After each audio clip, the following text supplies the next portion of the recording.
Maybe you've done two-step stamping before, but wouldn't you like to learn how to do three-step stamping like on this card? Keep watching and I'll show you. Hi, this is Sage Kimball and I'm the Mad Stamper with another technique video for card makers and paper crafters.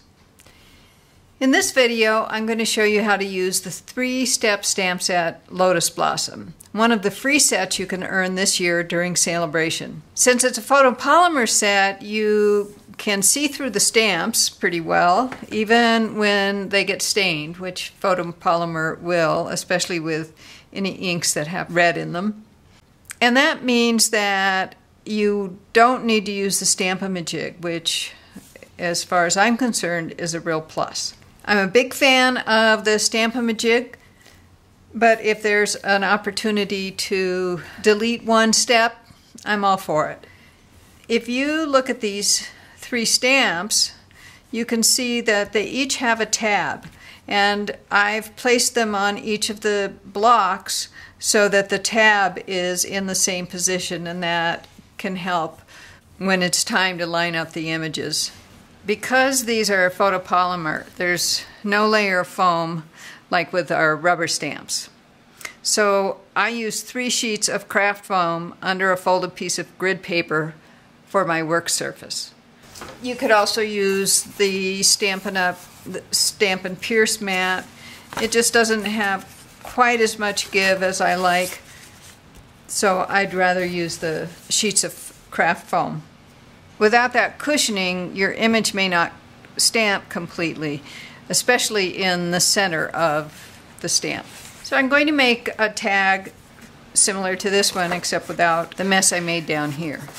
And I found that it's easiest for me if I start with the darkest layer, which is also the smallest image, and work towards lightest. Because if I start with lightest and then try to put the darker color on top of that, I can't see through as well.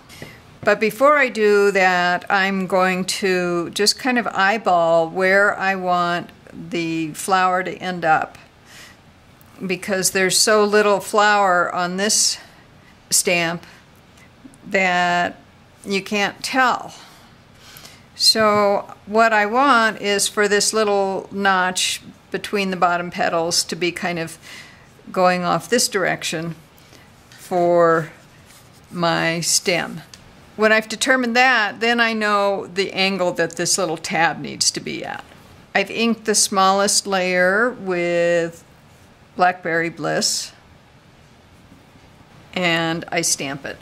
Then the second layer I've inked with Rich Razzleberry, and I'm going to look straight down and position it over the first stamp. Now I have to get my head in the way of the camera to do that so I can look straight down, so you have to excuse me. And what I've done is I've lined up the points on the top of the flower and this little petal over here, and when it's in position, I'll stamp. Now I could take one more color and do the lightest layer, but instead I'm going to take the last stamp. I've inked it with Rich Razzleberry. I'm going to stamp off, and then I'll position it on top of the other images. And once it's lined up where I want, I'll stamp down. And there's the image.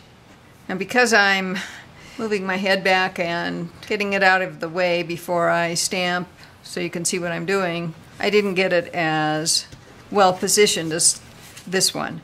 But the nice thing about two-step stamping and three-step stamping is that it really doesn't have to be perfect. Now I'm going to take the stem, ink it with Mossy Meadow, and then I'm going to get that little kind of pointed, curved end right in that little notch of the petals, with the stem going off on a diagonal like that. Now I'll take the solid stamp of the leaf and stamp over that first one after stamping off first on my grid paper. and there you go. So that's the deal. It's so easy and the results are quite impressive. I hope you'll earn this stamp set for free during Sale-a-Bration and have fun stamping the 3-step. For more inspiration and instruction, be sure to visit me on my website at www.stampingmadly.com, the Stamping Madly Facebook page, and the Mad Stamper YouTube channel. Happy stamping!